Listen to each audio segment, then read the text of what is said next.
한국인의 정통 주간신문 이루서울 1311호가 발행됐습니다. 이루서울TV 시청자 여러분의 많은 관심과 성원 부탁드립니다. 안녕하십니까. 이루서울TV 주간 박종진입니다. 야, 이 10만은 넘었는데 11만 가기가 참 힘드네요. 네.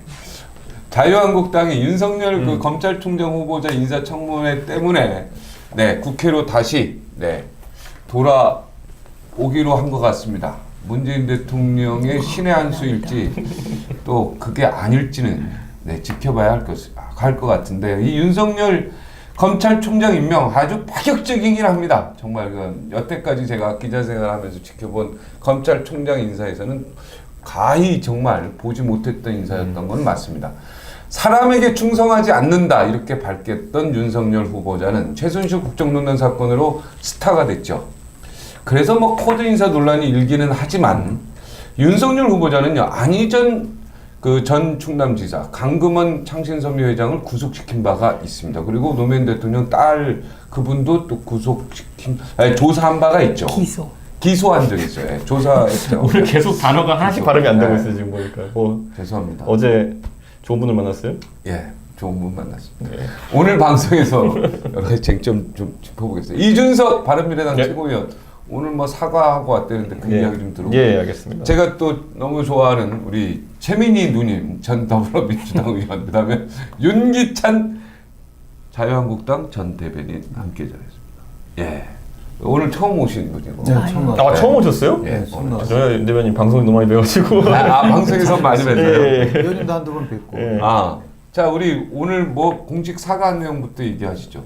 오늘 제 딴 게 아니라 조원진. 이 자리에서 하세요, 그냥. 아니, 했어요, 벌써. 그러니까 어제 제가 CBS 라디오 하면서 조원진 의원과 대한애국당, 그러니까 신공화당 요즘 핫한 이슈잖아요. 신공화당이죠. 예. 그러니까 그거 얘기하면서 이제 조원진 의원의 전략이라는 것이 사실 뭐 권역별 비례는 비례가 많이 나오니까 이제 은동 비례대표 되면은 많이 나오죠. 그러니까 뭐 1번, 2번 이런 것들을 기반으로 해서 영입하려는 거 아니냐, 권역별로 이렇게 했는데. 당연히 영입해야죠. 예. 아니 근데 이게 그러니까 그게 공식 입장이 나온 적이 없잖아요. 그러니까 조원진은 모든 당은 다 영입해야 되는 거 아니에요? 권역별로? 그런데 어쨌든 그 대한애국당은 지금 공식 입장이 연동형 비례대표제 반대한 거예요. 그렇기 때문에 당의 입장을 좀 반대 입장을 제가 얘기했더니만은 조원진 대표가 그 부분에 대해서 굉장히 실망하셔가지고 좀 사과해달라 그래가지고 제가 그건 사실 제가 정정을 해줬죠. 그건 당연히. 근데 그래서 오늘 국회 정론관에서 제가 딱 지금 이 연동형 비례대표자가 지금 신공화당 입장에서는 굉장히 그러니까 저는 예민한 얘기. 정치평론가 입장에서는 그렇게 하면 유리해질 것이다인데 신공화당 입장에서는 사실 패스트트랙에 반대하는 당론이 본인은 있으니까. 정치평론가가 아니에요. 바른미래당 최고위원이에요. 이제. 그러니까 돈 받을 땐 정치평론가라 생각해서 그렇죠. 그랬던 거예요. 그러니까. 어쩔 땐 이렇게 하고 어쩔 땐 이렇게 하죠. 이중 정체성 때문에 힘들어요 지금. 근데 뭐 어차피 신공화당 얘기 나왔으니까 누님이 표정이 좋아지시네요. 신공화당 장당. 왜 표정이? 이게 이제 지금 모든 방송과 모든 그 보수를 나누는 핵심이 탄핵이 잘 됐냐. 오늘 왜 그러세요? 아침에 뭐 탄핵에 찬성했냐, 탄핵에 반대했냐, 이거를 건너뛰어서 지금 탄핵이 잘못됐냐, 아니면 잘 됐냐, 이걸로 지금 사람을 가리거든요. 뭐 누님이야 당연히 탄핵이 잘 됐다라고 생각하시는 분일 거고, 그죠? 네, 여기도. 자, 이준석 저희 바른미래당도 탄핵은 불가피했다라고 하는 입장이에요. 불가피했다. 네. 뭐 이렇게 잘못된 건 아니다. 찬성파죠. 네. 그러니까 근데 자유한국당 안에서도 나뉘지 않나요? 나뉘죠 여기서. 그 탄핵이라는 게 이제 그 대통령을 그 직에서 그만두게 하는 절차잖아요. 네. 그러니까 형사처벌이 별도로 있는 거예요. 네. 근데 이제 탄핵에 대해서 아쉬움을 표현하신 분들은 제 논리는 그렇다고 봐요. 들어보니까 탄핵과 이제 하야라는 속칭 우리가 얘기한 하야라는 제도가 있는데 하야가 제도가 있나요? 방법이죠. 방법 본인이 선택할 수 있는 방법. 실제로 그런 것들이 논의가 있었죠. 그래서 탄핵이라는 절차를 통해서 직을 내려놓게 되는 것이냐, 아니면 하야란 방법을 통해서 대통령직을 그만두게 할 것이냐와 관련된 논쟁이라고 저는 보여져요 지금. 그래서 굳이 탄핵을 통해서 한 이후에 당이 이제 그 후폭풍이 세니까 그거에 대한 어떤 뭐 후회, 그 방법적인 측면에서, 근데 대통령직을 계속 수행할 수 없는 상황에 대한 공감대는 상당히 있었던 것 같고요. 그 방법상의 차이에 대한 어떤 후회와 논쟁이 본인 생각은 어떻게 생각합니까? 그 당시에 탄핵이 잘못된 겁니까? 존중을 해야죠. 존중해야죠. 탄핵이란 절차는 황교안 어쨌든 대표께서 저렇게. 저는 근데 그때 네. 지금 와서 제가 그 당시 제가 새누리당에 있을 시절이니까 저는 딱 그 이제 최순실이라는 사람이 노출되고 이 사람이 국정농단 했다는 것이 이제 서서히 밝혀지면서 제가 그때 뭘 했냐면 저는 단식에 들어갔어요. 그때 뭐 했냐면은 이정현 대표 사퇴하라. 그 단식을 제가 13일 동안 했거든요. 근데 그때 마음은 저는 탄핵 또는 하야는 제 머릿속에 없었어요. 그러니까 뭐냐면은 오히려 대통령이 그런 어떤 국정농단을 했다는 것이 나오면은 그 주변에서는 잘못 보조했던 사람들이 먼저 싹 사퇴하면서 저는 우선 일신을 했어야 된다 저는 보는 거거든요. 그게 당에서는 당대표부터 시작해서 그리고 청와대는 청와대 비서진이 있을 것이고 이렇게 먼저 선제적으로 치고 나가는 모습을 보였으면 저는 국민 여론도 그렇게까지 비등하지 않았을 거라 보는데 문제는 그때 보면 우병우 사단이고 뭐 이렇게 해가지고 지금 그때 논란됐던 분들 그분들이 오히려 대통령한테 버티셔야 됩니다를 주문을 넣었던 게 저는 굉장히 좀 위험했다 이런 생각이 드는 그러니까 거예요. 아직 그 국회에 들어가서 다시 판단해 보세요. 이런 일은 안 일어납니다. 그러니까 저는 그래서 그 어린 마음에 그거 네. 하라고 제가 이정현 대표랑 아주 개인적으로 친한데도 순수한 마음에 순수한 단식하면서 마음인데 대표님 제발 사퇴해 주십시오. 이래야 당이 살아납니다. 이러고 있었다는 거예요. 그 제가. 거꾸로인 거예요. 박근혜 대통령 한 명 나가면 네. 우리 다 살 길이 생긴다. 이렇게 가는 겁니다. 지금 와서 보니까 그 말이 맞아요. 사람들이 그 생각했던 그러니까 거예요. 그거를 이제 다 아는 거죠, 고수들은. 그래서 처음에 아까 말씀하셨지만 그러니까. 새누리당에서 한 작업이 뭐냐면 박근혜 대통령 하야시키려고 했던 거예요. 아무도 안 물러나고 박근혜 대통령 자진 사퇴 프로그램을 가지고 압박을 했고 또 조선일보에서도 그 자진 사퇴 쪽으로 하는 듯한 느낌을 줬고 많이 그랬죠. 네. 상대에서도 뭐 그런 의견이 있었죠. 그렇죠. 그게 이제 지금 와서 완전 생각해보면 아예 하야가 깨끗했다라는 아니, 사실은. 제 생각에 지금 가정법인데 그때 예를 들어 내각 총사퇴 그리고 당 대표까지 해서 당 총사퇴했으면요. 저는 그때 자연스럽게 이제 뭐 박근혜 대통령과 약간 각을 세웠던 정치 세력이 당을 이제 접수하고 뭐 이런 형태로 진행됐으면은 그렇게 그럼 바른미래당도 없지. 그럼 그렇지. 보수 분열은 없었을 없었지. 것이고 생각보다 탄핵이라는 것까지 국민 여론이 올라가지도 않았을 것이라는 그렇죠. 생각을 하거든요. 아, 그런데- 그건 순수한 마음에서 옳긴 옳은데. 근데 맞는 순수한 아니, 맞는 말이에요. 맞는 지금 얘기라니까. 생각해보면. 근데 이 순수함이 맞는 통한 분이 얘기인데. 문재인 후보세요.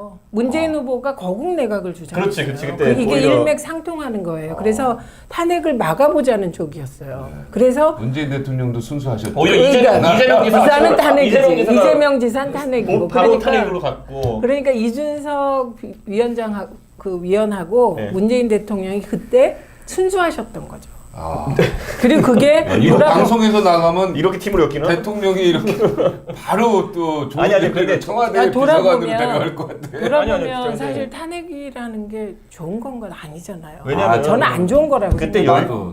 나도 누님 말이 맞아. 형님 그때 하야- 이거는 하고- 국가에 대해서 굉장히 그러니까 열린우리당 때 탄핵을 경험했던 사람들도 본인이 탄핵을 일단 방어한 입장이었지만은 반대로 이제 박근혜 대통령 측에 탄핵을 요구하기는 탄핵 역풍이라는 단어가 너무 선명했던 거예요. 그러니까 저는 부담스러웠지 민주당. 그때 그 관리를 민주당도 새누리당이- 말 못했어. 끝까지 말 맞아요. 못했어. 이재명 지사 혼자 나가가지고 아, 탄핵을 그리고 또 있어요. 박원석. 전부 이거 탄핵 역풍 때문에 네. 내가 그때 진행하면서 생각나. 민주당에서 맞아요. 나올 만한데 이게 안 나오고 안 했고 끝까지. 박원석 정의당 의원이 최초로 얘기한 아 사람. 그래요? 맞아. 그런데 이제 박원석 당연히. 의원이 얘기한 거는 별로 네. 정의당은 본래 좀 네. 그렇다 이렇게 했고 이재명 지사가 그러니까 이재명 지사가 그때 치고 그러니까 나갔죠. 그리고 오히려 자유한국당 내에서 최초로 탄핵 발언한 사람이 김진태 의원.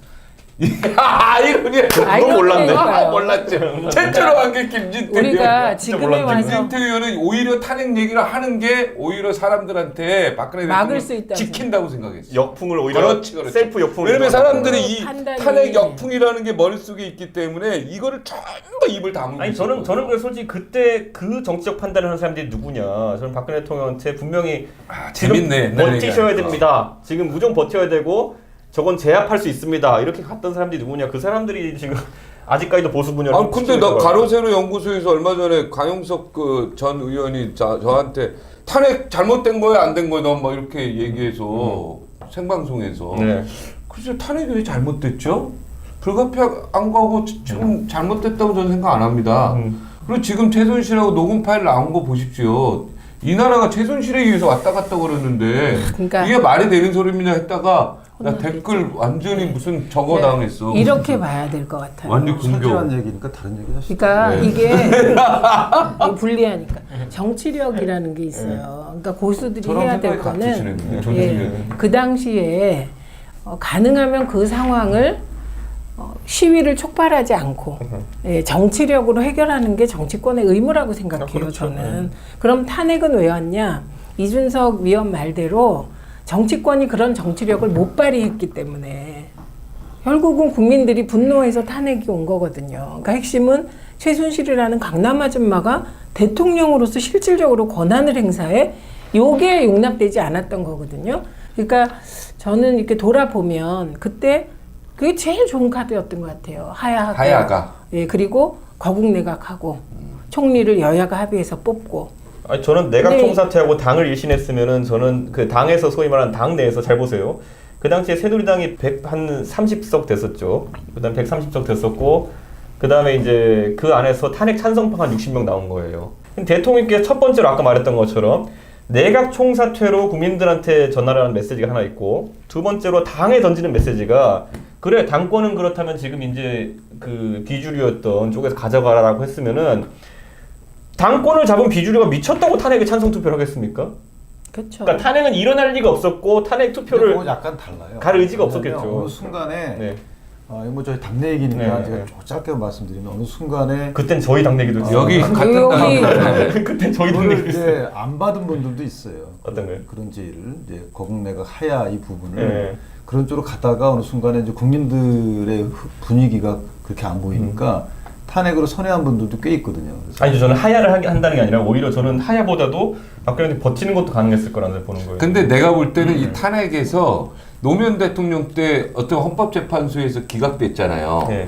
이 부분을 노리지 않았을까라는 생각도 저는 했어요. 그건 박근혜 대통령. 그러니까 박근혜 대통령이 그러니까 박근혜 그래서 대통령은- 탄핵을 가려면 이렇게 그렇지. 된 거지. 그런데 그 잘못 판단한 거예요. 노무현 대통령의 그 사안은 국민들이 아무것도 아니에요. 저걸로 탄핵을 해 이렇게 생각하는 맞아. 거고 최순실 거는 국민들이 어떻게 이럴 수가 있어 이런 그때 상태이기 뭐 때문에 거의 빨리 80% 이상이 정리를 하는 게 흥분한 맞죠. 상태. 네. 그때 노무현 대통령 야 저거 가지고는 탄핵성이 안 된다고 생각하는 게 거의 90%였고 그때랑은 다르거든 국민적 이 느낌이. 그러니까 국회는 그때도 정치력이 없었고 지금도 정치력이 없습니다. 네, 알겠습니다. 하여튼 신공항이래. 아니 오늘 왜 그러세요? 네. 직업이 앵커로 돼 있는데 잘못 여기 직업이 맞는 것 같아요. 예. 직업이 앵커예요? 맞아요? 앵커 맞습니다. 저 계산된 것 같아요. 자, 신공화당, 네. 네, 신공항이 오네요. 신공화당이 창당되면서 네. 네. 신공화당 창당이 어떻게 자유한국당에서 볼 때는 어떻습니까? 아까 자유한국당의 신공화당 창당이 신공항이다 이런 취지로 말씀하시는데 그 정도는 아닌 것 같아요. 그 정도는 아니에요. 아니고 네. 저는 이 지금 신공화당 창당이 이제 어떤 조직적인 움직임이나 흐름이나 뭐 이런 걸로 보이지는 않고요. 그냥 이제 각자 도생이라는 제가 표현을 몇 번 썼는데, 그러니까 정치 행보다 각자 각자의 도생이다. 정치 행보다 이렇게 일단은 봐요. 물론 이채구 의원님 말씀처럼 이제 뭐 선거법 개정에 따라서 여러 가지 변수가 있을 수는 있겠지만 아직까지는 특히나 수도권 입장에서 보면 상당히 어렵다. 왜냐하면 비례대표로 흡수할 수 있는 인력이 이 신공화당에서 창당 예정인 그렇게 많지 않을 것이다라는 생각을 해요. 그렇다면 각자 도생하는 입장에서 보면은 명분 찾아가는 게 아니기 때문에 실리를 추구할 텐데 그러면 내 당선 가능성 지역구는 거의 없을 거로 개인적으로 예상을 하고 어떤 비례 흡수 범위를 보면 많지 않을 것이다. 그러면 그에 맞춰서 움직이는 분들도 고려하는 분들도 상당히 적을 지난번에 것이다. 친박연대 성적표가 뭐냐면요. 제 기억에 그 지역구 6의 비례 8이에요. 그러니까 14석 가져갔죠. 네, 14석인데 엄청 지역구가 많이 6이 나왔는데 물론 우리가 예상할 수 있는데 다 TK 쪽에서 이제 많이 나왔죠. 네. TK, PK 쪽에서 많이 나왔는데 이번에도 제 생각에는 지역구 경쟁력이 만약에 TK 지역에서 황교안 대표가 물갈이를 하려고 했을 때는 상당히 지역구 경쟁력 있는 후보도 신공화당에 합류할 수 있다. 저는 이런 생각하는 게 사실 홍문정 의원이 사선 출신으로 굉장히 정치적 감각이 있는 분인데 전략가죠. 홍문정 의원이 본인이 지역구가 의정부인데 본인이 가능성이 없다고 생각했을 때 그런 결행을 했겠느냐? 저는 약간 다른 부분이라고 보거든요. 근데 이제 이건 지극히 개인적인 홍문정 생각인데 의원은 당선을 확신하고 있습니다. 제가 직접 만나보니까. 지역구를 하시든 아니면 비례를 하시든 그 뭐 몇 분은 수용이 가능하잖아요. 그러니까 이제 한꺼번에 많은 분이 가게 되면 상당히 어려운 거고 네. 먼저 가시는 분들은 어느 정도 그런 부분들에 대한 혜택을 보겠죠. 그러나 이것이 명분 따라가는 것이 아니기 때문에 상당히 흐름은 많은 분이 움직이지는 않을 것이다라고 당내 판단은 그래요. 그러니까 그 부분은 동의해요. 그런데 지금 이건 베이스 캠프입니다. 베이스 캠프. 무슨 얘기냐면 2016년에 민주당이 분당되잖아요. 국민의당이 나와요. 그 이유가 뭐였냐? 그때 공천 룰에 현역 20% 무조건 커트한다는 거였어요. 컷오프. 맞아. 생각 네, 맞아요. 그리고 그 현역 20% 컷오프에 들어가신 분들이 국민의당 예, 쪽으로 많이 예. 가신 것으로 지금 확인이 되고 네, 있습니다. 그렇죠. 예, 맞아요. 근데 그러다 보니 민주당은 그렇게 간 분 외에 더 컷오프를 한 거예요. 20%를. 그러니까 진짜 개혁 공천이 된 거죠. 완전히. 네. 지금 황교안의 딜레마, 황교안 대표의 딜레마는 뭐냐면 개혁 공천을 해요. 그럼 이 베이스 캠프 쪽으로 갈 의원들이 많아져요. 많죠. 예. 그런데 개혁 공천을 안 해요. 그럼 베이스 캠프는 그 친박 소위 신공화당은 쪼그라들고. 망할 거예요. 네. 그러나 자유한국당도 같이 망해요. 그러니까 개혁 공천을 하게 되면 뭐 아무래도 친박 탄핵 물론 많이 뭐 그쪽 많이 공천 못 받지 않겠습니까? 저는 그런데 이제 최민희 의원님 말씀하신 것처럼 그 신공화당이 사실 뭐 영입할 수 있는 인사가 제한적일 수는 있겠는데 저는 항상 느끼는 게 정의당 플러스 민주당의 그 비례 플러스 지역구 조합이라는 것이 사실 위력적인 위력적이거든요. 선거제도가 어떻게 됐든지 간에 비례는 정의당에 찍고 지역구는 민주당에 찍어라라는 구호가 사실 선거 때마다 등장하는 이유가 그건데 저는 그거를 구현하기에 제가 다시 얘기했지만 제가 속한 바른미래당은 생각보다 보수 쪽에서는 그 입지가 약해요. 약하죠. 당 정체성의 혼란이라는 것들이 지금 부각되고 있어가지고 그런데 아마 신공화당이 그래가지고 저는 자유한국당이랑 무조건 경쟁 관계로 갈 것이냐에 대해서도 저는 약간 의구심을 가져요. 지역구는 자유한국당, 비례는 신공화당. 아니 잘 생각해보세요. 친박연대 때 딱 그 정략이었어요. 그러니까 박근혜 대통령이 나가면서 그때 뭐 나도 속고 국민도 속았다 이러면서 살아서 돌아오라 그랬는데 살려서 돌아오는 방법은 비례 찍어주는 거잖아요. 보면은. 그럼 이준석 책으로 빨리 신공화당 비례로 가야 되나? 뭔 또 이상한 아니, 얘기를 그러니까 그러니까 빨리 준석이가 빨리 국회 제가 갔으면 이걸 그래서 좋겠어. 보는 게 뭐냐면 이걸 어디서 읽었냐면은 사실 황교안 대표한테 지금 제가 알기로는 뭐 어차피 새누리당 그 자유한국당 출입 기자가 저희 바른미래당 출입하니까 기자들한테 물어보면은 야 근데 황교안 대표는 왜 신공화당에 대한 메시지가 없냐 그랬더니 물어봐 답을 안 한대요. 답을 안 하신대요. 그렇죠. 그런데 안 하는 게 가장 좋아요. 그 안 하고 계신 거는 우선 초기에 적대시하거나 맹공하지 않겠다는 것이고 두 번째는 뭐냐면 대신에 그럼 황교안 대표가 최근 관심 쏟는 메시지는 뭐냐면은 며칠 전에 보도돼가지고 이슈 많이 됐지만은 외국인 노동자 최저임금 깎아야 된다 뭐 이런 것들 정책 메시지로 이제 나가거든요. 그러니까 저는 이게 황교안 대표 입장에서는 대한애국당 그러니까 신공화당이 선거에 있어가지고 꼭 마이너스 가지는 않을 거라는 생각을 하고 있는 것 같아요 지금. 아니 그건 저는 잘못된 거꾸로야. 게 메시지 내고 계세요. 최근에 그 보수의 통합은 한국당 위주로 해야 된다 이런 취지의 메시지. 그건 원론적인 메시지잖아요 좀. 근데 뭐 더 이상 내게 되면 네. 현재 이 사태를 더 네. 어떻게 보면 키워주게 되는 꼴이 되기 때문에 이제 주목받게 되는 거라서 그런 취지의 전략적 메시지. 아니, 그리고 바른미래당에서 나가신 분들도 지금 여기 입당이 안 되고 있어요. 유성걸 어디요? 의원이나 조혜진 제가 의원 보기에 등등등해서 그 또 그냥 원외위원장도 대구 쪽 5명인가 원선했잖아요. 그때 네. 나갔잖아요. 제가 그분들 나갈 때 말렸어요 제가. 아니 그러니까 그분들 지금 입당이 불어 상태라고. 그러니까 자유한국당이 하물며 바른정당계 출신들 나가서 들어가는 것도 다 입당이 불어하고 있는 상황인데 뭐. 그러니까 이게 정치 현실이 굉장히 냉정해요. 네. 그리고 황교안 대표를 볼 때 저는 어떻게 보냐면 황교안 대표가 태극기 부대 우리 어르신들을 어떻게 보냐가 가장 중요해요. 시각이. 그럼 태극기 부대를 부정적으로 보는 분들이 있지만 냉정하게 볼 때 태극기 부대의 정체성이 뭐냐면 반공이에요. 그다음에 박근혜 대통령이 중심에 있어요. 중심이. 예, 그리고 이거는 박근혜 대통령에 대한 그 마음은 박정희 대통령으로부터 파생되어 맞습니다. 있는 거예요. 맞습니다. 그러니까 그 흐름을 읽은 홍문종 의원은 신공화당을 창당하겠다고 그렇죠. 하는 이름도 거예요. 연결해. 네. 맞아요. 예, 그런데 그러면 황교안 대표는 이 부분, 반공 부분, 박정희 대통령에 대한 태도, 박근혜 대통령에 대해서는 애매할 수밖에 없어요. 왜냐하면 박근혜 대통령 권한대행하면서 박근혜 대통령을 구속한 사람이에요. 네. 그러니까 거기에 메시지는 애매할 수밖에 없지만 박정희 대통령에 대한 태도는 확실하거든요. 네.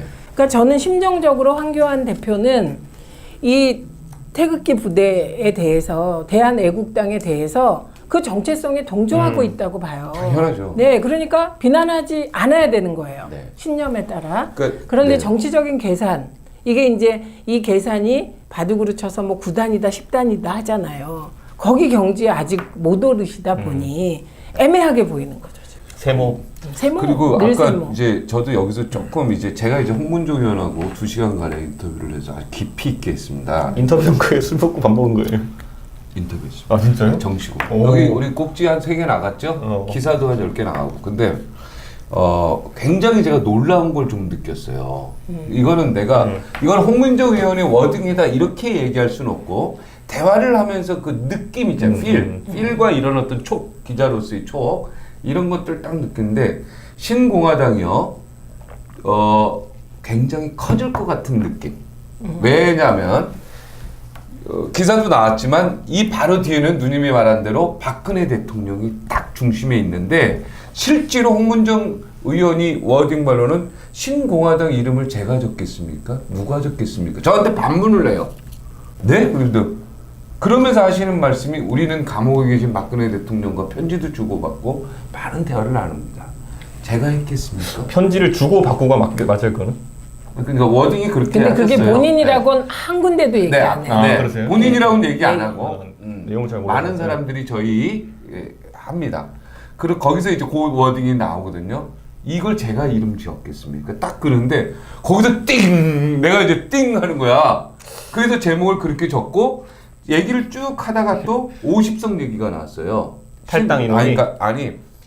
저기 신공화당에서 그럼 몇 석 정도 예상하십니까? 이걸로 가기로 네. 해서 당대표 하기로 하셨으니까. 그랬더니 그분은 50석을 생각하고 있습니다. 아니요, 근데 이게 그러니까 이게 또 하나 여기에 엮이는 게 뭐냐면 박근혜 대통령이 올해 안에 사면으로 나오느냐 안 나오느냐가 또 굉장히 관건이 되고. 그건 진짜 그죠 그거는. 박근혜 이게 굉장히 대통령은 크단 말이에요. 박근혜 대통령은 쓸 수 있는 카드가 많아요. 안 나올 수도 있고 나오면 안 나올 경우 어떻게 할까? 단식할 수 있어요. 단식하는 게 더 파괴력이 클 수 있어요. 박근혜 대통령이 나오셔가지고 예를 들어 이제 아버지의 뜻을 이어가지고 그냥 뭐 구미나 대구쯤에서 내가 앞으로 살겠다고 선언하시면은 그렇죠. 그 동네 선거 끝납니다. 제 생각에 진짜 자유당 입장에서는. 아니 그것도 그렇고 뿐만 아니라 슬로건이 있어요. 박근혜 대통령은 황교안 대표가 쓰면 별로 효과가 없지만 박근혜 전 대통령이 쓰면 파괴력이 있는 게 있어요. 나라 꼴이 이게 뭐냐? 경제는요? 간단히 한마디. 그래 있어요. 말씀은 그거는 경제는요? 저도 공감하는 게 그 한번 나오셔서 경제는요?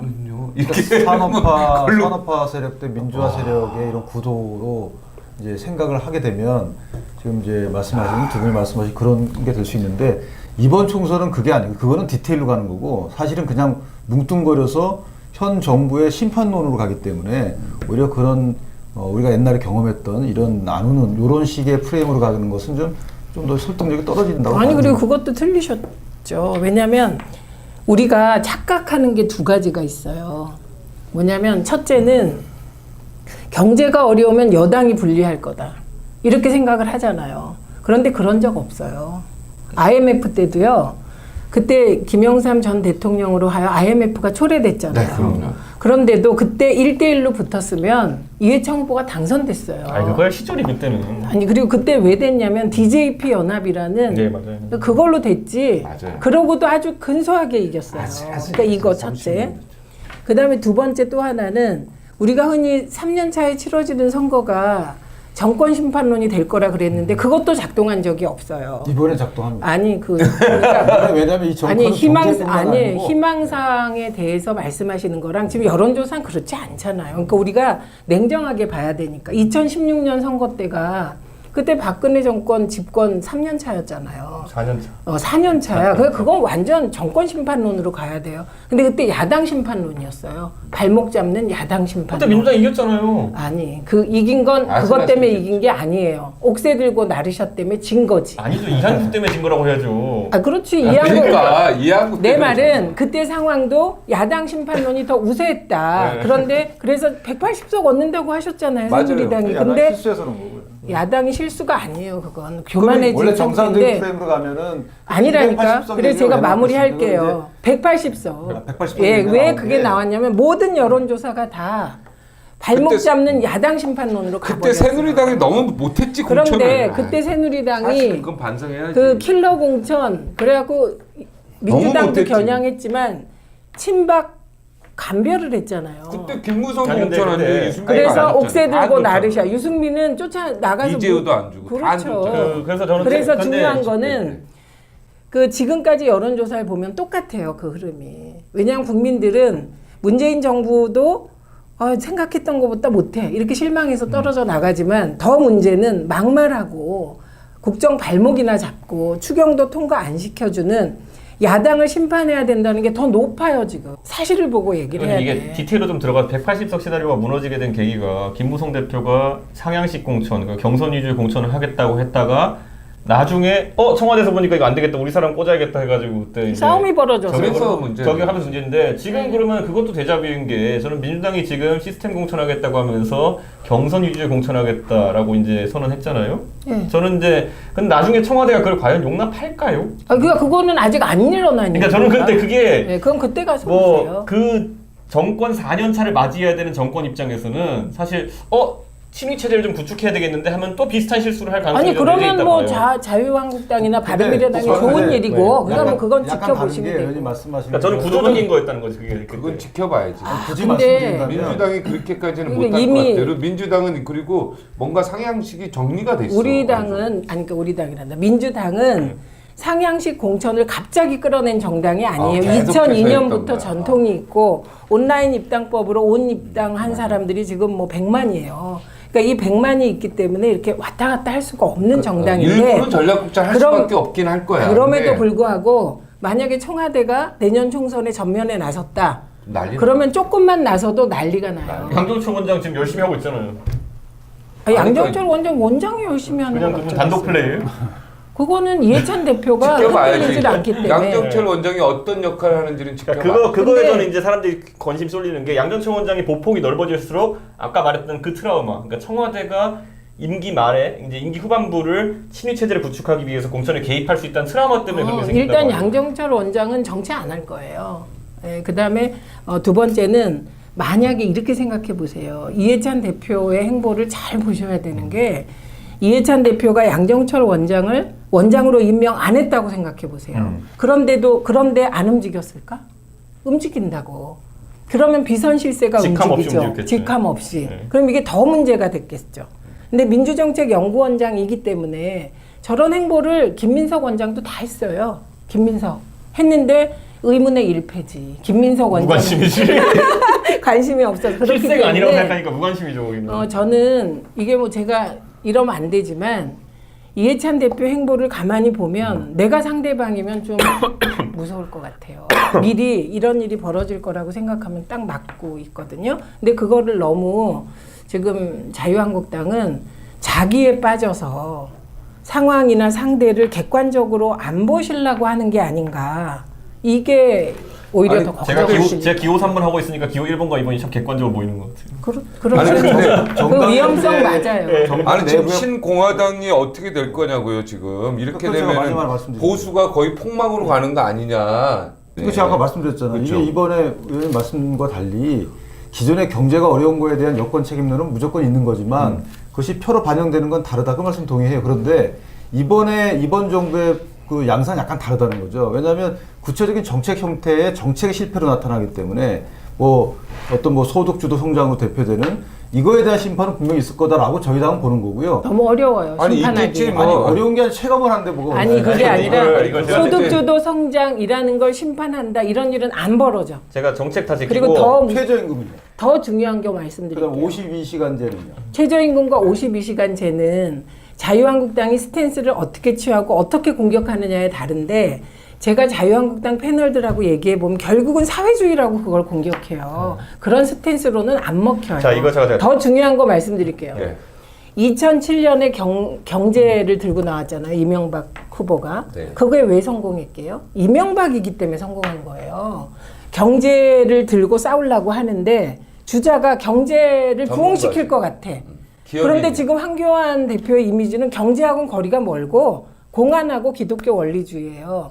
그래서 자유한국당이 지금 경제를 프레임으로 백날 싸워봐야 그게 황교안 대표는 수렴이 안 돼요. 그러려면 빨리 얼굴을 바꿔야 돼. 경제로. 유승민으로. 말을 좀 오해하신 것 같아. 그게 아니고 아니 오해가 우리가 아니라 여당이 아니잖아요. 그러니까 쉽게 말하면 우리가 어떻게 하겠다는 게 아니고 네. 현재 하고 있는 여당이나 정부가 이렇게 잘못한다는 걸 저기 비판한다는 의미지. 예, 아니, 근데 그건 아니, 아니, 그거는 아니고. 뭐 그리고 저는 비판은 뭐 하는데 당연한데. 간판인 거고 전혀 아니, 다른 그러니까 신공화당의 출범으로 인하여 네. 보수가 또 분열하는 지금 이 상황에서 그러니까 어떻게 보면은 다음 선거는 또 볼 것도 없지 않느냐라는 그런 그러니까 지금 얘기들이 이 있단 상황에서 말이에요. 그렇지. 그건 아니에요? 예. 이 상황에서 저는 이걸 가는 거예요. 지금 우리가 정책으로 얘기하는 건 솔직히 좀 복잡하긴 해요. 왜냐하면 국민들이 정책에 관심 가는 시점은 선거 직전부터 이제 좀 관심 가기 시작하고 지금은 정치 구도가 많이 보일 텐데 여기서 우리가 이제 황교안 대표가 빙의돼가지고 이렇게 눈 감고 딱 생각해 보면은 지금 어쨌든 보수 분열 상태가 좋은 건 아니에요. 황교안 대표 및 자유한국당에게. 그럼 할 수 있는 게 두 가지가 있죠. 보수의 통합론이 하나 나올 수 있죠. 근데 그걸 본인이 주도하기에는 한쪽엔 바른미래당, 한쪽엔 대한민국당이 있다는 게 어차피 물과 기름이라는 거예요. 이제는 신공화당으로 해주시죠. 그러니까 신공화당 이렇게 있다는 게 물과 기름이라서 쉽지 않을 거다. 그럼 또 머릿속에 하나 또 들 게 뭐냐면은 소위 말하는 후보 단일화나 연합공천을 해야 되는 것인가를 갖고 또 고민하게 될 거예요. 그거를 신공화당에서는 그렇게 나올 것이다 예상을 하고 계시죠. 이게 왜 그러냐면 제가 이거 하나 설명할게요. 예를 들어 홍문정 의원도 아까 언급했고 예를 들어 후보 단일화. 대구의 유승민, 뭐 부산의 하태경 뭐 이런 분들 같은 경우에는 원래 보수의 유력 당선 지역구들에서 보수세가 좀 있는 지역구들에서 이제 국회의원 하시는 분들이거든요. 그럼 이분들이 그냥 단일 후보 나갔을 때는 생각보다 쉽게 이길 거예요, 보면은. 근데 반대로 분열되면은 그 의석들, 그러니까 신공화당에 참여한 사람과 바른미래에 참여한 사람들 한 20-30개 의석들이 갑자기 경합지로 바뀌어버리게 되는 거예요. 그럼 보수 전반의 선거구도가 약간 흔들릴 수 있기 때문에 충분히 고민할 수밖에 없는 지점이 하나 있을 것이고 그래서 저는 황교안 대표가 지금 연합공천 하실 거다 이렇게 보면 또는 나중에 후보 단일화 하는 쪽이나 아니면은 그 이준석의 희망이 있죠 또 개인적인. 저는 근데 그래도 어려운 지역구긴 해요. 그러니까 저는 그거랑 별개인데 아까 아니, 말했듯이 희망은 맞잖아. 희망이지 그렇게 하면. 아니 이준석은 국회 들어가야죠. 아니, 그러니까. 유능한 사람이니까. 아니, 그러니까 연합 공천을 하면은 이준석이가 단일 후보가 돼야지 들어가거든요. 여기서 만약에 분열되면 안 돼. 어쨌든 그래서 저는 황교안 대표는 지금 그 부분에 대해서 고민하고 있지만 반대로 일찍 그거를 얘기할 필요는 없다. 그럼 본인은 만약 연합 공천이 안 되면 어떻게 할 거예요? 저요? 저 열심히 그래도 열심히 나가야죠. 해서 당연히 나가야 되는 거예요. 아니 이분은 길이 많아요. 이철구 의원님 말씀에 공감을 하면서도 우려되는 것은 연합공천을 통해서 우리가 우위를 점할 수 있는 지역이 이렇게 겹치기 때문에 큰 이게 효과를 발생하기 어렵다는 거죠. 그런데 이제 이런 거죠. 예를 들어 그러면 유승민이 안 나가겠느냐? 아니면 하태경이 안 나가겠느냐? 그러니까 우리가 차지할 수 홍문종이 안 있는 나가겠느냐. 지역에서 뺏기지 않는 거는 가능해요. 연합공천은. 그렇죠. 근데 새로이 이제 확장하는 데 있어서는 그 역할이 크지 않다는 거라서 그러니까. 딜레마가 있는 거예요. 그래서 저는 이제 아까 말했던 게 이게 그런데 아까 홍문종 의원의 예측대로 신공화당의 덩어리가 이제 커지면 커질수록 그런 상황에서는 근데 이제 수성의 의미조차도 이제 참 위험해지는 게 있을 수 있으니까. 이거 보세요. 이미 진보는 분열을 경험했어요. 오랫동안 오랫동안 지금도 사실 분열했고 분열이었죠. 지금도 분열 상태예요. 정의당 국민의당 그런데 다 분열이지. 보수가 통합할 거다. 그래서 진보도 통합하자. 이게 민주당은 불가능해요. 아까 얘기한 100만 당원들은 그 문재인을 지키기 위해서 들어온 사람들이에요. 왜냐하면 너무나 국민의당으로 간 사람들이 대통령을 흔드니까 이게 안 되겠다. 후보 당대표를 흔들고 이러니까 그때 들어온 분들이 주축이거든요. 그분들은 국민의당으로 여러 명이 나갔기 때문에 민주당이 지금 일사불란하게 민주당이 분열이 없잖아요. 지금. 그러니까 이해찬 대표 중심으로 꽉 뭉쳐있는 이 상황으로 그게 60석이 돼도 좋다. 이렇게 생각을 하는 100만 당원이 있어서 통합이 불가능합니다. 민주당은. 그래서 이 바른미래당하고나 민평당하고 전혀 그거는 불가능하죠. 왜냐하면 불가능합니다. 당원 투표를 해야 돼요. 전당원 투표, 그렇죠. 통합은 민주당은 그렇기 때문에 불가능하다. 불가능해요. 그럼 여기는 남는 게 개별 후보 간의 연대야. 아니 근데 오늘 제가 근데 개별 후보 간의 연대는 굉장히 어렵습니다. 어려워요. 그러니까 지금 이렇게 말씀하실 때 사실 연대하고 통합하고 뭐 후보 어렵죠. 단일화는 저희 전공이잖아요. 그런데도 힘들어. 개별 후보들이 어떤 생각이 드냐면요. 분열해서라도 나는 포스터 붙여야 돼. 그래야 미래가 있다. 제가 신공화당 아까 얘기하면서 제가 기억났더니 뭐냐면 제가 오늘 그 사과 기자회견 하면서 이제 봤더니만은 신공화당 이름이 확정된 게 아니라던데. 확정됐습니다. 아니 이게 왜냐면 신동욱 총재가 거긴 신공- 공화당. 신공화당은 변별력이 없다고 공화당하고 변별력이 없다고 사용 금지가 됐고요. 네. 땡땡 공화당이라는 그래서 제 생각엔 뭐 더불어공화당 이런 것처럼 뭐 다함께 공화당 이런 것도 그러니까 이름이 좀 당명이 변경이 있어야 될 것 같은 게 민주당도 옛날에 더불어민주당이 그것 때문이죠. 이게 박정희 대통령의 이미지가 들어가야 되는 거죠. 공화당에 플러스 더. 뭐가 있을까요? 공화당. 그거 뭐 자유공화당, 애국공화당 이렇게 나오지. 애국공화당은 애국당을 어떻게 우리가 고민할 건 아닌 것 같고. 그래도 좋은 게 있으면 제안을 해주는 것도 좋잖아요. 이렇게. 제안을 왜? 너 가고 싶어 하는구나. 신고하다 너 가고 싶어해 얘. 아니 오늘 사과 기자회견까지 고소 안 했는데 당하려고. 고소 안 당하려고. 그러니까 사과 어쨌든 기자회견까지 했는데 이거 화끈하게 서비스 해야지. 핵심은요. 네. 그 황교안 대표께서 결단의 순간이 온다니까요. 네. 아 그러니까 정치적 네, 결단이죠. 그렇죠. 네. 내년 총선은 현역을 누가 많이 자르나 많이 자른 쪽이 이기게 돼 있어요. 언론이 딱 기다리고 있어요. 요 사람 자르면 개혁 공천으로 쓴다. 그 중에 요 사람이 남으면 이건 구태로 쓴다. 이게 다 정해져 있고 그걸 국민들이 다 아신다고요. 다 그런데 국민들이 보고 있죠. 누구 자른다가 누구겠냐고. 박종진을 공천하면 어떻게 됩니까? 박종진을 공천하면 그건 개혁 공천이죠. 왜 갑자기 내 얘기를 그 딜레마예요. 방송 열심히 하다가 개혁 공천을 하면 신공화당 땡땡 공화당이 커져. 그러니까 박종진 개혁 신공화당이 공천. 아니 왜 그러지? 하여간 요게 딜레마로 있고 저는 저희가 바라는 거는 그냥 바른미래당한테 하고 손을 잡는 거예요. 양쪽 다 이렇게 그 노래 있어요. 두 손에 떡 들고 이거 그거 하지 말고 바른미래당과 손을 잡고 정말 중도 보수의 합리적인 정당으로 딱 자리매김만 하는 것이 개혁 정치 지형으로 좋다. 의원님이 말씀하시는 저 방안하고 반대를 하면 저희 당이 이익이 되지 않을까 싶어요. 그렇게 아니요, 하세요. 의원님은요. 저는 그런 사람이 우리 아니에요. 최민희 의원님은 그런 분이 아니에요. 그리고 이분은 보수라고 여기 와서 얘기하신 분이에요. 그러니까 잘 들으세요.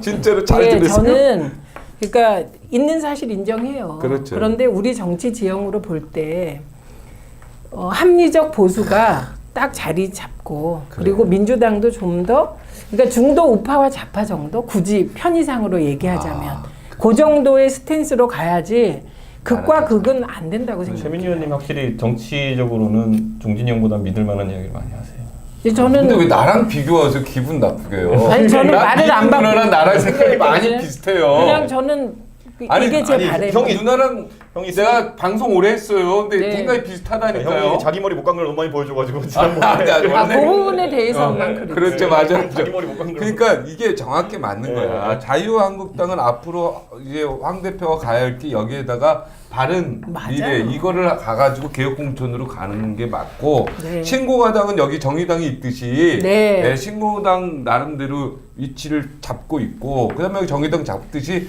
그리고 민주당도 어떻게 보면 중도 좌파나 중도로 해가지고 여기서 정치가 이루어져야 돼. 근데 이거 분류가 바른미래당의 지도부로서 이렇게 돼야지 이 정치. 의견은 박종진 씨의 사견임을 밝힙니다. 그렇지. 그렇게 써달라고 왜냐하면 하세요. 아니 그러니까 내 생각 이게 맞다는 게 이게 이제 누나의 의견에 나는 100% 동조한다. 왜 한 당에 여러 스펙트럼이 있는 게 뭐 안 되나요 있으면? 아니 그 스펙트럼 되는데 어차피 신공화당이 창단된 상황에서 그러니까 신공화당이 창당을 할 때 제 생각에는 예를 들면은 뭐 현재 있는 소위 태극기로 칭해지는 이런 분들이 모였다.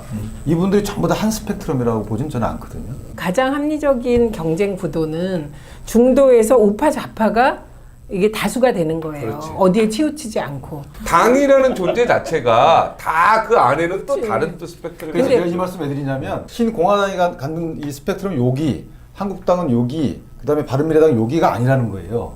이 부분들은 각기 다른 생각을 갖고 다른 기준으로 나뉜 것이지 본인들이 갖는 스펙트럼 어떤 이념 근데 아니 그러니까 저 일반 얘기는 이건 일반 이거는 국민, 한번 말씀드릴게요. 일반 국민은 그렇게 대변인한테 보시지 한번 여쭤보고 싶은 게 예전에 탄핵에 대한 태도. 네. 예전에 이제 친박연대와 친박무소속연대 나왔을 때 그분들과 그러니까 잔류 한나라당이 그 당시에 이념적으로 구분된다 보세요. 그렇지 않죠. 그때는 태도. 이제 공천에 대한 판결 나온 거잖아요. 지금 만약 신공화당이 이념적으로 차이가 있는 세력이 아닌 대신 이제 예를 들어 공천 갈등이라는 거에서 나오는 분들 이렇게 돼가지고 이념적으로 평행한 상태가 되면은 어떻게 아니 그래서 그래요? 제가 이 네. 말씀을 왜 드리냐면 마치 지금 최 의원님 말씀처럼 이런 상태가 바람직한데 네. 그렇다면 이제 그 전제가 되는 게 뭐 애국당은 요 정도 포션을 차지하시고 바른당은 요 정도 포션을 차지하시고 한국당은 요 정도 포션을 차지하시는 게 바람직하다라는 것을 제가 반박하기 위한 신공화당이 나중에 그 이념적으로 진짜 최민희 의원 말씀하시는 것처럼 조금 더 오른쪽에 있는 분들이 모여서 만든 당이 되고 자유한국당이 잔류하는 분들이 있고 이렇게 되면은 이념적으로 갈릴 수 있는데 저는 의외로 친박이냐 비박이냐 개파적으로 갈릴 가능성이 있다 보거든요. 아 그렇게 그렇죠. 되죠 현실적으로. 그러니까 근데 이게 더 싸움이 골잡아요. 그렇지. 친박으로 이게- 친구한당 가는 거죠. 탄핵이 지금 근데 잘못됐다고 저는 생각하시는 개인적으로 경험해본 가겠죠. 친박이라고 해서 꼭 그렇게 가장 우파적인 성격을 띠는 것도 그렇지 아니거든요. 않아. 네. 그러니까 지금 문제가 뭐냐면 보통의 정당은 나는 대한민국을 이렇게 이끌 거야로 모여요. 그렇죠. 그런데 독특하게 우리나라가 지금 사람으로 모이기 시작해서 이제 우리는 이념으로 좀 가야 돼 이런 데가 정의당인 거거든요. 맞아, 정의당. 그러니까 진보는 오랫동안 이걸 가지고 싸워왔단 말이죠. 지금 보수가 그런 요구를 받고 있는데 지금까지 맞아요. 지금 대한애국당이나 바른미래당이나 자유한국당은 딱 하나로 갈린 거예요. 탄핵에 대한 태도. 그렇지. 예. 그런데 이게 과연 계속 갈 거냐, 가야 하냐 이렇게 하면 사실 진흙탕 싸움이에요. 이건 맞는 조언이세요. 예, 그래서 지금은 다음 선거 때 그럼 명확하게 나는 이념으로 이거야 저거야 할 수 없지만 기치는 분명히 하고 가야 된다는 말씀을 드리는 그렇죠. 거예요. 그래서 우리가 바라건대는 이거는 저가 바라는 거예요. 민주당이 아니라 저는 자유한국당이 합리적 보수가 되길 바래요.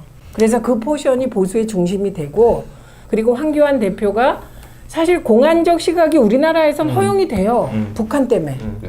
근데 기독교 원리주의 부분도 사실은 조금씩 고치면 된다는 거야. 저는 속으로는 어떻게 생각해도 좋은데 겉으로만 좀 바꾸셔야 되고. 기독교 원리주의 이렇게 단어로 딱 나오니까 굉장히 거부감을 또 많이 그런데 그러니까 근본주의는 아니잖아요. 그리고 내가 이게 근본 갑자기 이슬람 원리주의 막 이게 내가 생각이 나는 거야. 근본이라고 안 해주거든요. 근본하고 원리랑 좀 비슷해 보이는데 좀 근본까지 달라요. 가면 되게 센 근본은 거예요. 진짜 문제죠. 네, 저도 근본주의자들은 막 기독교인이지만, 폭탄 테러하는 네. 거예요. 이건 되게 위험한 그래서 거예요. 기독교인이다 뭐 이 정도. 그래서 저는 하면, 황교안 대표가 얼마든지 합리적 보수로 갈 수 있는 조건을 갖춘 분인데 왜 그런 방향을 택하시지 않나가 좀 궁금한 아니 저는 쪽이다. 아까 그런데 최 의원님 말씀하신 건 탄핵의 굴레에서 확실히 좀 이걸 좀 벗어나야 되는 게 저거 이런 거예요. 저 개인적으로 사람들한테 젊은 사람들한테 가서 이제 이러이러한 사람들은 극우 아니냐 그래요. 그래서 제가 극우의 판단 기준이 뭐냐 그랬더니만은 태극기 집회 나가지 않느냐 뭐 이런 식이에요. 근데 제가 그 논리적 개연성이 이상한 게 그치. 태극기 집회는 탄핵 반대 집회다. 근데 탄핵에 대한 찬반 때문에 그러면은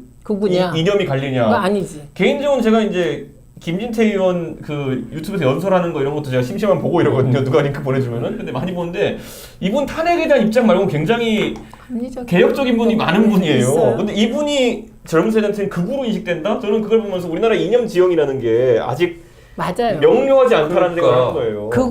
맞네. 극우와 보수를 구분하는 기준은 제가 아는 한도 내에선 폭력을 허용하냐의 여부예요, 사실은. 그리고 인종차별적이냐 뭐 이런 여러 가지 그렇지. 잣대들이 있는데 김진태 의원은 전혀 그런 분이 아니에요. 제가 개혁적인 분이죠 사실은. 생각보다 굉장히 뭐랄까. 근데 이제 하여튼 박근혜 대통령 계속 지키고 그걸 보호하다 보니까 완전 극우로 이렇게 돼버렸는데 그건 친박이지. 그건 그거는 친박의 내용이지 그건 아니거든. 그러니까 좀 다른 얘기란 말이야. 요지는 빨리 보수가 탄핵의 굴레에서 벗어나서 계속 거기 집어넣으려고 하시면서. 아니요, 나는 과거에서 벗어나서 미래를 제시해 달라는 거예요. 그렇지. 그게 정답이야. 이렇게 빨리 지형을 바꾸지 않으면 과거에 머물고 홍문종 의원님 같은 경우는 계속 과거로 끌어내서 이득. 오늘도 탄핵을 지금 거의 1시간 얘기했어요. 아니, 그런 얘기가 아니 그러니까 탄핵을 참 이제 와서 잘했네 역사가 잘못했네 얘기를 바뀌었다, 하면 안 돼. 그 자체 얘기하는 게 분열을 조장하는 야, 얘기야. 진짜 이 탄핵 특집이 돼버렸네 또. 이게 진짜 빨리 결국은 탄핵으로 윤석열. 이렇게- 제가 예, 처음 윤석열 나온 얘기하죠. 예, 윤석열 검찰총장 임명에 대해서 누님 하실 얘기 할 얘기 딱 하나밖에 없어요. 마무리 발언 같이 돼버렸어. 윤석열 내정자를 민주당도 반대했다. 공식적으로 반대 입장을 청와대에 전달했다고 보도가 나왔어요. 아 이번에 네, 그러니까 윤석열 내정자에 대해서 떨고 있는 사람이 많다는 거죠. 여야를 넘어. 국회가 반대한 거네요. 그건 그렇죠. 모르겠어요. 자유한국당도 전체가- 반대하고 민주당도 반대했으니까 정의당이 또 찬성할 수는 있죠. 그건. 정의당은 찬성했죠. 네. 국회가 민주평화 반대하는데 대통령께서 지명을 하셨고 청문회 보면 알겠네요. 그래도. 네, 이번에 청문회 보면 나오죠. 민주당이 어떤 입장을 취하는지 보면 알겠네요. 근데 자유한국당 공식적으로 반대한 거고 윤석열 총장 만나 보셨어요? 혹시? 저는 안 만나봤어요. 혹시 만나 보셨어요? 전 못 만나봤어요. 만나 보셨나요? 그냥 이렇게 멀리서는 제가 봤죠. 멀리서 만나요? 네. 멀리서 봤죠. 그럼 만나본 사람 저밖에 없네요. 제가 사실 그냥 첫 만남을 인상을 딱 얘기하면 굉장히 호탕하시더라고요. 제가 윤석열 이제 제가 좀 더 얘기할게요. 호탕하시고 더 웃긴 거 뭐냐면 아니, 아주 친화력이 강해요. 어떤 관계로 만났어요? 수사 대상자. 아니 그건 아니고. 구수하면서 사실을 아니 구시하면서 그때 박정희 했거니 하고 따는데 딱 손도 딱 잡고 완전 호탕하게. 그리고 등치 아니 물론 뭐 등치가 엄청나게 저보다 2배 되는데 딱 하면서 잘하고 있습니다. 이게 그러니까 사람에 대해서 그 친화력을 저도 친화력이 좋은 사람이잖아요. 그렇죠. 근데도 저한테 오히려 딱 이렇게 하는 거 보고 야 조금 굉장히 그럼 크신 분이구나. 호탕한 장비야 분이구나. 쌍금탕 받아라 아, 그런 그런 느낌도 분위기야. 있고. 다른 후배들이 많아요. 그죠? 그러니까 변호사세요? 네. 아 그러시구나. 그럼 나는 오히려 따르는 후배 중에 하나예요. 제가 저도 파평이고 그분도 파평인데 그래요? 그걸 떠나서 제가 검사들 말 들어보면 신망이 높아요. 신망이 제가 높구나. 제가 그냥 딱 그 또 그런 기가 여기 뭐 있더라고. 기가. 뭔가 찾았대요. 같이 일하던 분한테 제가 그래서 윤석열 지검장이 임명되고 난 다음에 딱 물어봤더니 이렇게 나라더라고요. 그 형이 댓글 수사하면서 겪은 어려움과 고통 그리고 강직함 이건 무조건 인정해야 된다. 그런데 지난 2년 동안 소위 적폐 수사 때문에 이런저런 비난을 받고 있긴 하나 검사로서 그런 태도는 강직했다. 인정할 건 인정해야지. 그러니까. 이 검사분이 굉장히 보수적 성향이 강한 분인데도 불구하고 이런 얘기를 하는 거 보면은 저는 뭐 태도로서는 뭐 흠잡을 데가 아니 없다. 이렇게 얘기해 보세요. 댓글 사건에 대해서 원세훈 전 원장에게 공직선거법을 적용하냐 안 적용하냐의 문제로 반발한 거잖아요, 그분이. 그런데 만약에 민주당 입장에서 보면 지금 저분이 구속시킨 사람이 누구냐면 안희정 과거에, 그 다음에 강금원 회장, 그 다음에 노무현 대통령 따님을 기소했거든요. 끝까지 기소를 했어요. 그러니까 그게 좋은 사람이 어디 있겠냐고. 그리고 적어도 마치 박정희 대통령에 대한 향수가 보수의 힘이듯이 저희에겐 노무현 대통령님에 대한 그게 힘이잖아요. 그런데 그 아픈 데를 다 건드리신 분이에요. 그래서 저는 이번에 문재인 대통령이 윤석열 인사를 못 하실 줄 알았어요. 네, 이 파격 인사를. 그러니까 본래 문재인 대통령께서 그렇게 파격을 좋아하시는 분은 아니세요. 되게 점잖고 안정감을 추구하는데 이번에 그걸 보면서 이 안희정을 잡아놓고 노무현 대통령 따님을 잡아놓는데 경제 정책은 굉장히 파격적인. 하실까?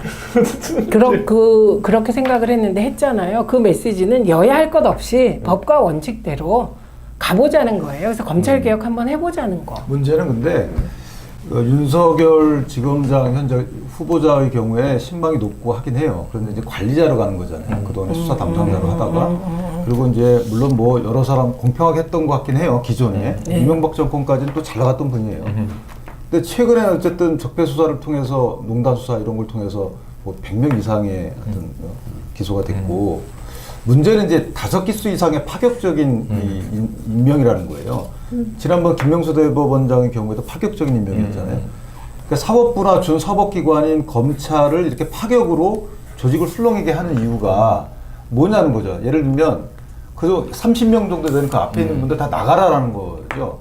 윤석열 검사장을 통해서 적폐 수사를 계속 하겠다 이런 건 저희 뭐 크게 관심은 없어요. 그럼 뭐 어차피 그런 것들은 이제 검찰의 또 권능이니까. 그런데 그 앞에 있는 검찰들 다 나가라라는 부분, 그다음 사법부 부분도 인사적인 어떤 방법을 통해서 흔드는 부분 이런 부분들이 또 다른 목적은 뭐냐는 거죠. 윤석열 지검장은 지검장으로서 실적을 바탕으로 저는 이제 인정받아서 지금 임명되는 분이라 치는데 이분이 파격적으로 임명됨으로써 검찰 내부에 29명 가까운 이제 윗기수들이 이제 물러나야 되는 상황이 왔다. 동기 포함. 예, 이렇게 되는데 뭐 오기도 전에 동기들은 안 보니까 나가도 되죠. 나이가 워낙 많아요. 봉욱 차장 같은 경우도 오늘 사의를 표명했더라고요 보니까. 나이 어려요. 그 학교도 후배고. 예, 그러니까 저는 근데 이게 의미한 게 뭐냐면은 지금 이제 사법개혁이라고 하는 것에 있어가지고 뭐 조국 수석이 담당해야 될 영역이라 그러면은 이제 패스트트랙이 처리되면서 이제 거의 끝났고 역할이 그 다음에 이제 있는 것이 검찰 내부의 반발을 무마하는 것인데 여기에 있어가지고 그 문무일 총장은 임기 말이니까 그냥 소신 발언하고 나갔어요. 근데 윤석열 이제 지검장 같은 경우에는 새로 이제 본인의 실적을 인정받아서 들어온 사람이기 때문에 당분간은 여기에 대한 반대 의견을 명확히 표현하기 어려울 거예요. 그리고 소위 말하는 위에 20명 넘는 고위 이제 검찰 간부가 빠져버리면서 밑에 이제 이 사람들은 인사 대상자가 됐잖아요. 위에 올라갈 사람들이. 그럼 이 사람들이 인사를 앞두고 과연 소신 발언할까요? 네, 근데 파격적 인사를 그 단어만 가지고 비판하기가 좀 뭐예요? 아니요, 이유가 아니요, 있어요. 이유가 있어요. 뭐냐면 예, 답을 알고 계시면 얘기하세요. 예, 그냥. 파격적이라는 건 왜 파격을 했는지가 중요해요. 그 우리가 소위 한국당에서 비판하는 것 같이 코드 인사다라는 의미가 그 코드 인사 자체가 나쁜 게 아니고 검찰 개혁을 인적 쇄신을 보시는 시각이 있는 거예요. 대통령께서는 모든 개혁을 인적 쇄신을 본다는 거죠. 그렇기 때문에 기존 정권에서 있었던 인적 쇄신이 분들을 나쁜 건가요? 인적 쇄신의 쇄신이 기준이 문제죠. 예를 들어서 그러니까- 기수를 올려놓고 그 중에 앞에 있는 분들 다 나가라는 것이 그래요. 예, 그게 알겠습니다. 맞는 건 그러니까 아니잖아요. 저는 자유한국당의 비판 중에 코드 인상 비판하는 건 참 자기 얼굴에 침 뱉기라고 생각을 합니다. 그럼 문재인 대통령이 우병우를 임명합니까? 그럴 수는 없어요. 그래서 그건 안 하시는 게 좋을 것 같아. 그다음에 지금 말씀하신 기수 파괴에 대해서는 저는 지적할 수 있고 그 기수 파괴의 부작용이 있잖아요. 그 부작용을 최소화할 수 있는 방법을 찾는 게 이제 윤석열 내정자가 고민해야 될 고민하시겠죠. 지점이라고 보고 그다음에 이건 아주 근본적인 시각 차이일 수 있는데 저는 검찰 개혁이 하나도 안 된 것 같습니다. 그럼? 네, 지금 검찰 개혁. 아니 2년 동안 검찰을 문재인 정부가 운영했는데 개혁이 안 됐어요? 개혁은 안 됐죠. 왜냐하면 공수처도 통과 안 됐고 안 검경 됐죠. 수사권도 안 됐고 네, 된 게 안 됐죠. 없어요. 이 인식은 국민들 대다수가 공유하고 검찰 있어요. 개혁 됐다고 생각하는 사람 없습니다. 없습니다. 그래서 검찰 개혁이 안 돼서 그러면 검찰 개혁을 어떻게 해야 되지? 이런 고민을 이 정부가 하는 건 당연한 거고 저는 만약에 문재인 대통령께서 인적 쇄신을 통해서 검찰 개혁을 꾀하고자 했다면 그거는 취할 수 있는 방법이 아닌가 생각합니다. 다만 그게 결과로서 이제 한 2, 3년 지나야 평가가 되겠죠.